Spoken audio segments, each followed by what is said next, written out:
Audrey Fleurot, de Saint-Ouen à son refuge normand, cette habitude de luxe pour décompresser. Audrey Fleurot s'est confiée ce dimanche 14 juin dans 7 à 8 face à Audrey Crespo-Mara sur TF1. L'actrice de 48 ans a évoqué son équilibre de vie entre sa maison à Saint-Ouen et sa résidence à la campagne. Elle a également révélé sa véritable technique de luxe pour se ressourcer, loin des tournages et du rythme intense de sa carrière.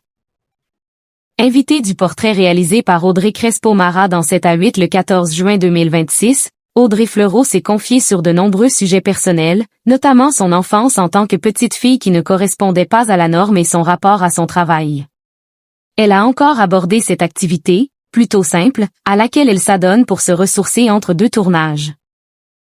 Quand elle est de retour chez elle, celle qui est à la tête d'un business parallèle a des techniques pour se réapproprier les lieux au plus vite. Comme elle l'a ainsi confié, de retour à la maison, elle mène notamment un archivage style Marie Kondo. À l'instar de la spécialiste du rangement et du développement personnel, elle trie les objets, soucieuse de savoir ce qu'il est utile, ou non, de garder. Je déplace beaucoup de trucs parce qu'en fait, comme je ne suis pas souvent là. Quand je reviens, je me suis rendu compte que j'ai besoin de me réapproprier les lieux et que ça passe par une espèce de nettoyage de printemps.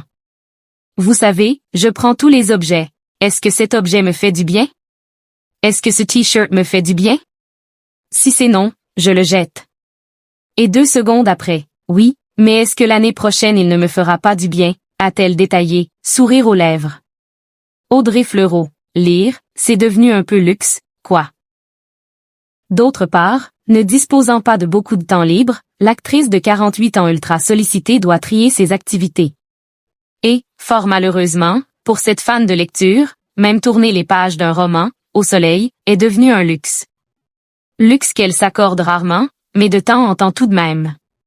En dehors de sa maison de Saint-Ouen, où elle habite en semaine, elle possède une maison de campagne, dans l'Eure, non loin de Paris. C'est là-bas qu'elle lâche du lest. J'ai ce truc un peu de luxe, c'est m'autoriser 1 heure de glandouille dans le jardin, a-t-elle évoqué, reconnaissant l'importance des choses simples. Entre la dernière saison de HPI et plusieurs projets très attendus, il faut dire que la comédienne, qui partage sa vie depuis de nombreuses années avec le réalisateur Djibril Glissant, et qui est la mère de Lou, née en 2015, est très occupée. Elle sera prochainement à l'affiche de La Comtesse de Monte Cristo, une ambitieuse mini-série de TF1 et Netflix dans laquelle elle incarne Mercedes Herrera, héroïne d'une relecture féminine du célèbre roman d'Alexandre Dumas. Elle tourne également Chercheur d'or, une série d'aventures pour TF1 aux côtés de Guillaume Labbé. En retrouvant le cinéma avec Les Parfaits, Arnaque en famille, attendu en salle le 24 juin 2026.